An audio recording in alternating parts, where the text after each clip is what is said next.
Interested in comic book conservation, please join us on Facebook at the Comic Book Conservation Community, where we have a gathering of experts in the industry, and you can ask all of your questions that you need to know about what you need to do to conserve and preserve these beautiful works of art. Please join Dr. Paul from Liberty Hill Comics, Phantom Phil from Phantom Restorations, and myself, Captain Larry from Flying L Comics, every Sunday night on YouTube. At 8:35 p.m. Eastern, we talk about everything comic conservation and what's happening in the market. So please come join us. You can find us at Liberty Hill Comics on YouTube and Flying L Comics on YouTube. Okay, we're back. Now, the book is done. It's been leaf cast. You can see the fill, everything in here has been done.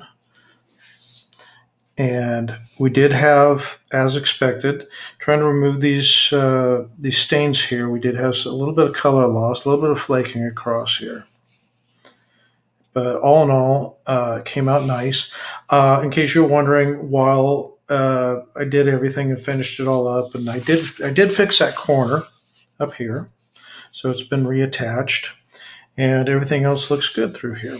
Now, we're looking at the inside of the cover. You see all this white. That's fine because we're not going to see that. It's going to be sealed in the slab, and it's not accounted for in the grading process.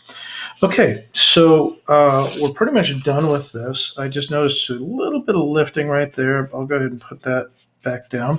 But what I wanted to move on to, and also we still have our repairs here. What I wanted to move on to was this first wrap, which is the one that we did some a little bit of experimental repairs. Now, if you remember what it looked like down here, we did lighten it. We cannot remove these stains. Let me move the camera down here so everybody can see what we're looking at here.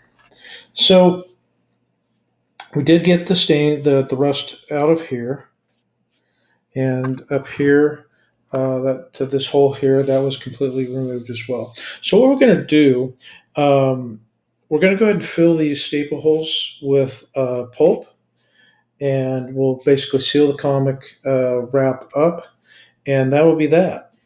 Then over here, off to the side, this was that tear that was through the cover. It did extend into this first wrap. It has been repaired. So what this looks like, I'll flip this over, and we did a Japanese paper repair. As you see, it's semi-transparent. You can see, it is solid. I mean, there's nothing there that's separated. So this was done with Japanese paper and wheat paste. And we try to do is least intrusive optically for this book. So this is all set. So what we're going to do next is I'm not going to do it on camera. I'll come back. I don't want to bore you, but we're going to go through and do the same process to every single one of these wraps, and then once it's all done, I mean, we'll get it all back together. And as you remember, it was a pretty horrible looking book when we started, but now I think it presents rather well.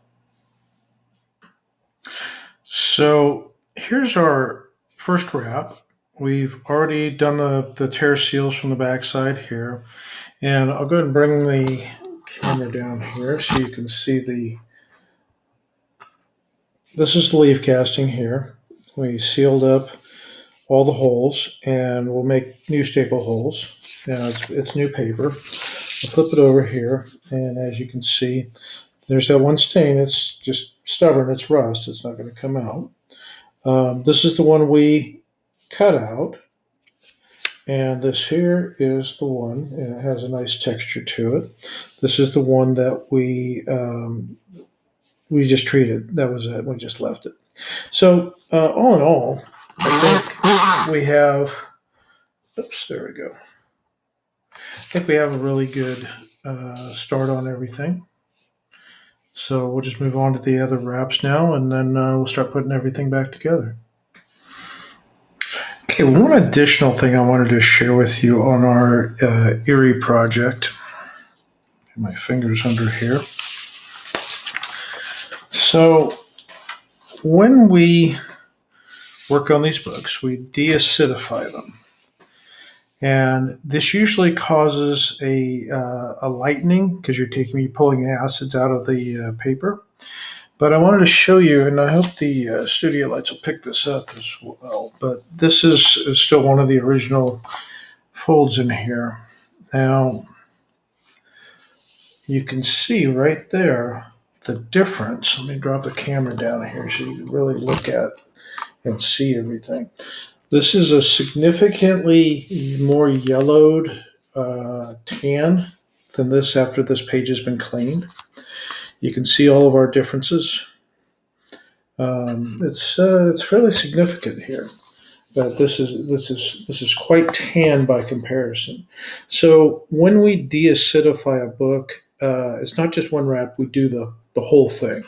It really makes a tremendous difference. So just make sure you do that, and this will make a significant difference with the brittleness. If this page is brittle, we've given it a little bit more life, rejuvenated it, so to speak.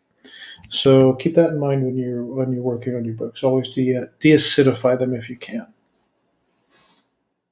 If you liked today's video, please remember like and subscribe. It really helps the channel and gets more views out there. And it really helps me to get some of these projects out to you and show you how things are done. Thanks a lot. We'll see you next time.